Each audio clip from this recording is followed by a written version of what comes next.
Guys, अक्सर ऐसा बहुत बार होता है कि आप ज़िंदगी में अपने कुछ ऐसे फ़ैसले ले लेते हो जो आपको लगता है कि इन द वेरी बिगिनिंग वो एकदम ज़्यादा सही है। आपको ऐसा लगता है कि शायद से ये चीज़ मेरी ज़िंदगी बदल देगी, लेकिन एट अ नेगेटिव नोट। अच्छाई के नज़र से कभी नहीं बदलेगी, वो बुरी नज़र से बदल जाएगी। मैं ना एक पर्सनल बात भी आज इस वीडियो में बताना चाहूँगा कि हम ना अक्सर बात करते हैं, हम जो टीम मेंबर्स यहाँ पे आसपास अभी बैठे हुए मेरे, हम लोग अक्सर बात करते हैं कि जब कोई भूत प्रेत आत्माओं की जब बातें होती है ना, तो हम फिर भी एक बार के लिए वीडियोस के बीच में मजाक कर लेते हैं कि चलो ठीक है, थोड़ा बहुत मजाक हो जाए। लेकिन जब इस पर्टिकुलर एंटिटी के बारे में बात हो, इस पर्टिकुलर जिसके बारे में आज हम बात करेंगे, उस वक्त हम बिल्कुल भी मजाक करना पसंद नहीं करते। एकदम जैसा स्क्रिप्ट है वैसे ही मैं आपको बताऊंगा। सब लोग एकदम स्ट्रिक्टली बैठे रहेंगे, बिल्कुल भी काम चोरी नहीं होगी, कुछ नहीं होगा, क्योंकि उस चीज़ की इज्जत करना या तो उससे ज़्यादा उस चीज़ से खौफ करना हमारे लिए बेहद ज़रूरी हो जाता है, क्योंकि इस एंटिटी से ज़्यादा बुरा और इस एंटिटी से ज़्यादा ख़तरनाक कोई एंटिटी है ही नहीं। और शायद से अगर आपने मेरे पुराने वीडियोस देखे हैं तो आप समझ चुके होंगे।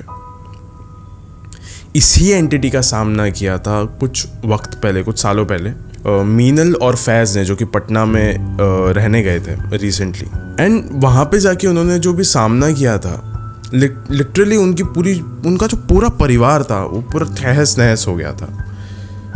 उनकी रातों की नींद छिन गई थी, रात भर वो सो नहीं पाते थे, रात भर वो परेशान रहते थे, उनको हमेशा डर लगता रहता था। लेकिन अब बारी आपकी है।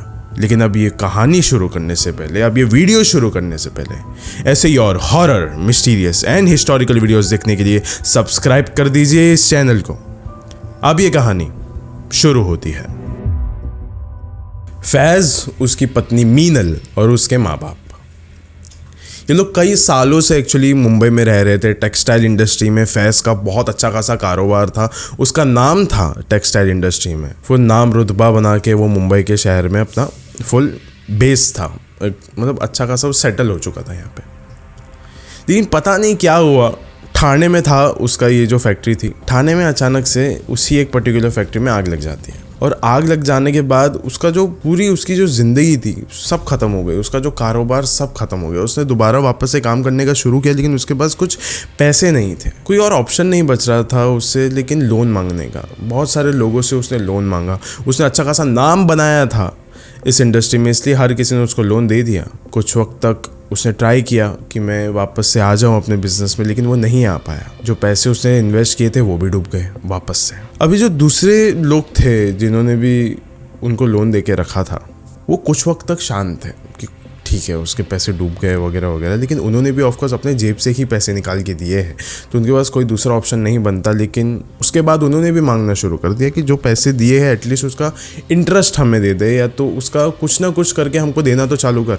लेकिन वाकई में देखा जाए तो फैज़ के पास एक फूटी कौड़ी भी नहीं थी। उसने एक चीज़ ठान लिया था कि अभी शायद से मैं मुंबई शहर छोड़ के जाने वाला हूँ, अपने गांव पटना। सब कुछ उसने बेच दिया और वो पहुँच गया पटना अपने शहर में। गाइस, बहुत सारा सामान वो लेके गया था वहाँ पे, लेकिन उसके दिमाग में बस एक डाउट था कि जिस शहर में मैं सालों से रह रहा हूँ, मुंबई, उसको छोड़ के अपने बचपन के गाँव में पटना में आके रहना क्या हो पाएगा कि नहीं हो पाएगा।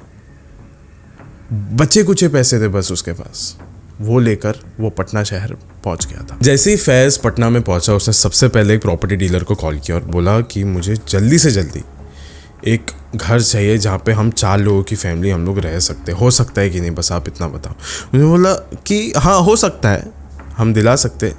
अभी जस्ट हमारे पास एक घर आया है, लेकिन वो जो घर है वो 4 लोगों के लायक नहीं है, रह नहीं सकते। फिर फैज़ ने बोला कि 4 लोग सो सकते हैं। उसने बोला हाँ बिल्कुल सो सकते हैं, लेकिन वो उस लायक नहीं है कि 4 लोग वहाँ पे अच्छे से रह सके। बोला मुझे कोई फ़र्क नहीं पड़ता, अगर ये मेरे बजट में तो मुझे चाहिए। उसने बजट वगैरह पूछा, सब चीज़ एकदम फिक्स थी। और वो जैसे ही घर के अंदर पहुँचा, उसे देखा पहले तो घर एकदम टूटा पुराना है। जो दीवारें थी पूरी काली पड़ चुकी थी, सड़ चुकी थी। जो फापड़ी होती है एक चूने की, वो बाहर निकल रही थी। ऐसा लग रहा था कि सालों से ये घर या तो बंद है, या तो इस घर की देखभाल नहीं करी गई है, या फिर ये घर खुद में ही ऐसा है। बट स्टिल उसने बोला मेरे पास कोई और उपाय नहीं है, मुझे चाहिए। और वहाँ का ओनर भी बहुत ज़्यादा अलग ही था। ना तो उसने रेंट की बात करी, ना तो एजेंट ने ब्रोकरेज की बात करी, ना ही डिपॉजिट मांगा। सिर्फ चाबी उठाया और उसके हाथ में दे दिया और वो वहाँ से चला गया। वो लोग वहाँ पे रहना शुरू कर दिए। एंड जो फैज़ के माँ बाप थे ना, वो बहुत ज़्यादा तरस खा रहे थे अभी फैज़ के ऊपर, क्योंकि उसको आदत नहीं थी ऐसी जगहों पे रहने की। लेकिन फिर भी वो बहुत सेक्रीफाइस कर रहा था, बहुत सेक्रीफाइस कर रहा था वो। उसकी हालत देख के किसी को भी अच्छा नहीं लग रहा था।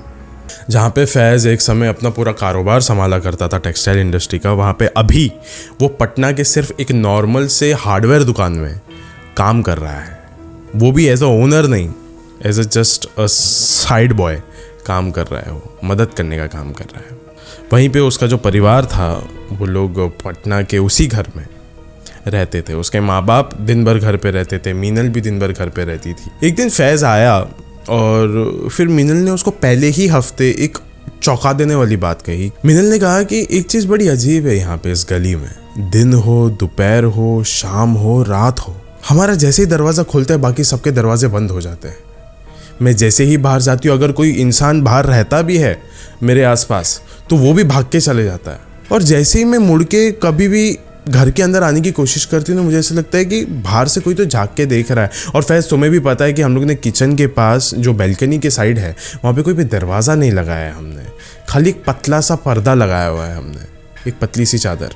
और हर वक्त ऐसा लगता है कि वहाँ से कोई ना कोई झांक के मुझे देख रहा है। और सिर्फ झांक के नहीं देख रहा है, वो मुझ पे हंस भी रहा है, मेरी हालत के ऊपर हंस रहा है कि शायद से हम गरीब हैं, उसके ऊपर वो हंसे जा रहा है। मुझे ये सब चीज़ें बिल्कुल भी नहीं अच्छी लग रही है। कुछ तो गलत हो सकता है यहाँ पे, कुछ तो आवाज़ें हैं इस घर में जो कि बिल्कुल भी सही नहीं है। ऐसी आवाज़ें जो हमारे मुंबई वाले घर में नहीं थी, शायद से जब हम पटना में आए थे तभी भी नहीं थी, लेकिन इस घर में आने के बाद से सब चीज़ें बदल गई है फैज़। फिर फैज़ ने कहा कि ऐसा नहीं हो सकता, हमारा जो घर है गली को एकदम लग के ये हो सकता है आसपास की जो शोर शराबे की जो आवाज़ है वो सब कुछ हमारे घर के अंदर आ रही हो सकता है कि ये सब कुछ सिर्फ तुम्हारा एक वहम हो। फिर उसके बाद मिनल ने कहा कि फैज़, मैं बहुत अच्छे से जानती हूँ कि एक सही आवाज़ क्या होती है और एक भयानक आवाज़ क्या होती है। मैं इसमें अंतर बहुत अच्छे से जानती हूँ। अब ये एक बार की बात है जब घर पे सब लोग सोए हुए थे, आधी रात थी। मीनल और जो फैज़ थे वो एक साथ सोया करते थे ज़मीन के ऊपर। एंड एक छोटा सा बेड था जिसके ऊपर इसके माँ बाप सोया करते थे। जो मीनल थी ना, वो अभी अचानक से आधी रात में ना उसकी आंखें खुली एंड उसका ना हाथ ऐसा बस लग रहा था फैज़ के तरफ। तो उस वक्त देखा कि फैज़ वहाँ पे था नहीं। उसको लगा शायद से बाथरूम गया होगा। फिर उसकी नज़रें गई किचन के उस पार, पर्दे से दिख सकता था कि वो वहाँ पे खड़ा है और किसी से बात कर रहा है। उसको भी ये थोड़ा एकदम ताज्जुब की बात लगी थी कि यहाँ पे हम लोग किसी से भी बात नहीं करते, कोई हमारा दोस्त नहीं है, कोई अड़ोस पड़ोस में ऐसे लोग नहीं है जिससे हम लोग बात करते। फिर ये इतने आधी रात को 3:30 बजे किससे बात कर रहा है। वो उठी और उसके पास गई। वो एकदम हल्के हल्के कदमों से जा रही थी उसके पास। उसने देखा कि फैज़ अभी भी खड़ा है। उसके फुल बॉडी मूवमेंट से लग रहा है कि कोई सामने खड़ा ही है। जैसे ही उसने पर्दा हटाया, उसने देखा कि फैज़ वहाँ पे अकेला खड़ा है। ये बड़ा अजीब सी बात लगी उसको। उसने फैज़ को बोला कि तुम यहाँ पे किससे बात कर रहे हो, वो भी इतनी आधी रात को। फैज़ ने क्या किया रहेगा, क्या उसने कुछ बताया, क्या बोला? नहीं, सिर्फ मुस्कुराया वो और वो अंदर चला गया। मीनल इसके बारे में पूरा दिन सोचती रही अगली सुबह के बाद। उसने बोला कि फैज़ जैसे ही आएगा घर पे, उसी वक्त मैं उससे इस बारे में बात करूँगी कि वो रात में बात किससे कर रहा था। फिर फैज़ आ गया, लेकिन ये बार ना वो जल्दी आया घर पे बहुत। अक्सर वो थोड़ा लेट आया करता था, लेकिन आज थोड़ा जल्दी आ गया, शाम के करीब आ गया। उसने कहा कि मैं ना अभी सो जाता हूँ, बहुत ज़्यादा काम किया है मैंने आज, मैं आज सो जाता हूँ, थोड़ा सरवर दर्द है तो मैं सो जाता हूँ, थोड़ा सा आराम करता हूँ, ज़्यादा बेहतर रहेगा। फिर मीनल ने बोला चलो ठीक है, बाद में बात कर लेंगे। और इस बार वापस से मीनल सो रही थी और आधी रात को वापस से उसको एक आवाज़ आती है, जिसके बाद उसकी आंखें खुल जाती है। वो देखती है कि उसके बगल में उसका पति नहीं सोया है। फैज़ वहाँ पे नहीं है। उसने वापस से कहीं और उसकी नज़र नहीं गई, सिर्फ किचन के पास उसकी नज़र गई कि क्या वो बैल्कनी के बाहर है या नहीं। उसने जैसे ही देखा, बिल्कुल उसी की परछाई थी वहाँ पे, पर्दे पर उसकी परछाई नज़र आ रही थी।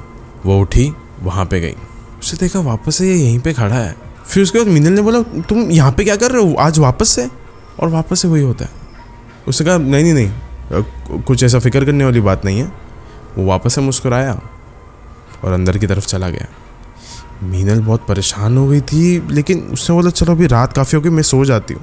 फिर जैसे ही अगले सुबह वो लोग उठे, उसने सीधा उसकी जो नज़र थी वो फैज़ के चेहरे के ऊपर गई। काले काले धब्बे थे उसकी आंखों के नीचे। जो चेहरा था ऐसा लग रहा था, जो बदन था ऐसा लग रहा था वो अंदर से पूरा पिघल रहा है, गल रहा है।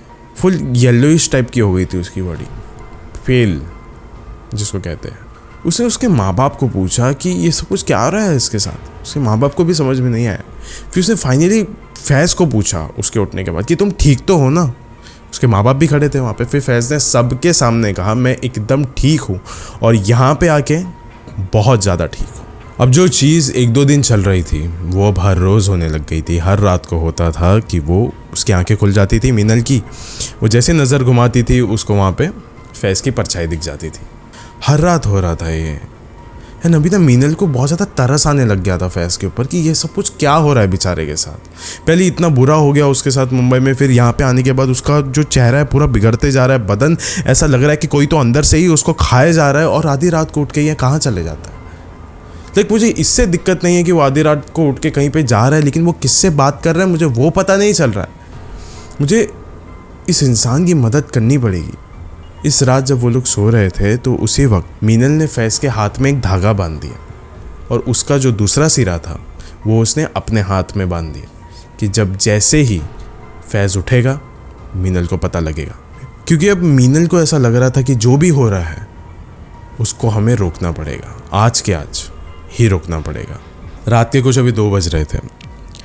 पूरा परिवार अभी गहरी नींद में सोया हुआ था एंड उसी वक्त सब चीज़ अभी शांत थी, कोई आवाज़ कहीं से भी नहीं आ रही। लेकिन अभी मीनल का हाथ थोड़ा सा ऐसा मूव हुआ, हिला थोड़ा सा। वो सिर्फ एक ही रीज़न की वजह से हो सकता था, अगर फैज़ वहाँ से उठेगा तो। जैसे ही मीनल की नज़र गई उसके हाथों की तरफ तो फिर फैज़ उसके हाथ का धागा खोल के बाहर की तरफ जा रहा था। जैसे उसने देखा कि किचन की तरफ जा रहा है वैसे वो उठी और उसने जाके फैज़ का हाथ पकड़ लिया और कहा कि आज तुम कहीं पे भी नहीं जा रहे हो, चुपचाप से आके वापस यहाँ पे आके सो जाओ। फिर फैज़ ने कहा कि नहीं मुझे जाना है, मेरा जाना बहुत ज़रूरी है। फिर उसके बाद मीनल जोर जोर का चिल्लाने लग गए और बोले कि तुमको कहीं पे भी जाने की ज़रूरत नहीं है, आज रात यहाँ पे ऐसा कुछ नहीं हो रहा है, तुम चुपचाप से यहाँ पे आके सो जाओगे। ये सारी बातें सुनने के बाद उसके माँ बाप तक उठ गए कि ये सब कुछ क्या हो रहा है, ऐसा क्या हो गया है हमारे घर पे। फिर उसके बाद मीनल ने बताया कि हर रात को ये हो रहा है कि आधी रात को 2:30 से 3:30 बजे के बीच में जो फैज़ है वो किचन के उस पर्दे के उस तरफ खड़ा हो जाता है एंड किसी तो एक शख्स से बात करता है जो कि दिखता नहीं है। जैसे ही मैं फैज़ के करीब जाती हूँ उस वक्त वो बात करना बंद कर देता है और वापस से अंदर आके सो जाता है। ऐसे किस परछाई से वो बात करता है वो मुझे अभी तक याद नहीं, वो अभी तक मुझे समझ नहीं आ रहा है। फिर उस वक्त फैज़ ने कहा नहीं अभी फ़िलहाल के लिए मेरा जाना बहुत ज़्यादा ज़रूरी। फिर उसके बाद मीनल ने कहा आपसे जितना बोला जाए आप उतना कीजिए, आके चुपचाप से यहाँ पे आके सो जाइए। एंड गाइस अभी फैज़ मीनल के पास आके सो गया था। ये काफ़ी दिनों में पहली बार हो रहा था कि जब से वो लोग शिफ्ट हुए हैं वो पहली बार उस बैल्कनी में ना गया हो और अभी बस चुपचाप से मीनल के बाजू में आके सोया हो। बड़ा अजीब सा लग रहा था मीनल को, लेकिन मीनल अभी बहुत ज़्यादा खुश थी। लेकिन अभी एक अलग ही तरीके का जो सन्नाटा छा गया था पूरे घर पे। ऐसा लग रहा था कुछ तो गलत है, कोई तो आने वाला है। उसी वक्त एक बहुत ज़ोर से चिल्लाने की आवाज़ आती है उनके घर में। मीनल की आंखें सीधा जाती है किचन की तरफ। उसने थोड़ा सा हाथ बाजू में लगाया तो देखा तो फैज़ तो बाजू में ही सोया हुआ है, तो यहाँ पे और कौन है जो यहाँ पे चिल्ला रहा है। नज़रें उसकी किचन की तरफ गई थी जैसे मैंने कहा, और वहाँ पे एक परछाई खड़ी थी, एक औरत खड़ी थी जो ना जिंदा लग रही थी ना मुर्दा लग रही थी। चेहरा उसका पूरी तरीके से बिगड़ा हुआ था, उसके बदन के अंदर से बदबू आ रही थी, चिल्ला रही थी, रो रही थी, तरस रही थी, किसी तो चीज़ के लिए तड़प रही थी। और वो उसी रोने धोने की आवाज़ में चिल्ला के कही कि फैज़ तुम आज मुझे बैल्कनी में मिलने क्यों नहीं आए? तुमको बताया था ना मैंने कि मैं तुमसे बहुत मोहब्बत करती हूँ, तुमको आना चाहिए था आज बैल्कनी में, तुम मुझे मिलने क्यों नहीं आए? और ये ऐसी बात नहीं थी कि जो सिर्फ और सिर्फ मीनल और फैज़ ने सुनी हो, फैज़ के माँ बाप ने तक सुनी थी ये वाली बात। ये जो मंजर था ये इतना ज़्यादा खौफनाक मंजर था, इतना भयानक लग रहा था कि लोग वहाँ से भाग के चले गए आधी रात में। वो चारों के चार वहाँ पे सब चीज़ें, सारा सामान छोड़ के वहाँ से भाग निकले। सोचिए, सिर्फ उनके पास उनका फ़ोन था, पैसे वैसे सब घर के अंदर छोड़ के वो लोग वहाँ से निकल गए, वो भी आधी रात को। अगले ही दिन फैज़ के पिता ने एक मौलवी को संपर्क किया और उसको एक दरगाह में लेके गए जहाँ पे वो मौलवी बैठा करते थे। पूरा परिवार था वहाँ पे फैज़ का। जैसे मौलवी ने फैज़ को देखा, उन्होंने बोल दिया आपके बेटे को देख के मुझे पता चल रहा है कि ये साधारण इंसान नहीं रहा। अब आप जिस घर पे रहते हो या फिर कहीं से भी कोई भी हो, आपके बेटे के पीछे एक जिन्नी है, वो दीवानी हो चुकी है इसके पीछे, वो पागल हो चुकी है, मोहब्बत में पड़ गई है इसके। एंड मैं आपको बता देता हूँ एक चीज़ कि ये जो जिन्नात जिन्नी होते हैं ये भी मोहब्बत करते हैं, प्यार करते हैं, शादी करते हैं। एंड इनसे अलग होना बहुत ज़्यादा मुश्किल होता है। इनमें भी इमोशंस होते हैं, लेकिन ये खुद आपको अलग नहीं करना चाहेंगे। इनसे अलग होना मतलब सिर्फ एक चीज़ के नज़दीक जाना, और वो है मौत। आपके बेटे के साथ ये सारी चीज़ें हो सकती हैं। मीनल ने ये सारी बातें सुनी एंड वो बहुत ज़्यादा घबरा उठी थी। अभी वो सोच रही थी कि ये सब कुछ क्या हो गया मेरे पति के साथ। ये सब कुछ करके वो लोग बस अभी घर पे ही जा रहे थे कि उस वक्त एक नेबर मिली उनकी। उसने कहा कि आपको वो रीज़न बताती हूँ मैं कि हम लोग हमेशा दरवाज़ा क्यों बंद रखते हैं जब आपका दरवाज़ा खुला होता है। इसके लिए क्योंकि आपके घर पे ना एक जिन्नी रहती है, और वो बिल्कुल भी अच्छी नहीं, किसी को खुश नहीं देखना चाहती हो, किसी को भी खुश नहीं देखना चाहती, हमें तक नहीं। अगर वो हमें दिख जाए तो वो अगर हमारे घर की तरफ नज़र भी घुमा दे तो हमारे जो घर के पेड़ पौधे होते हैं वो तक मुरझा जाए। वो इतनी ज़्यादा मनहूस है, इतनी ज़्यादा ख़तरनाक है वो। और वो चीज़ के साथ तो आप उस घर पे रहते हो।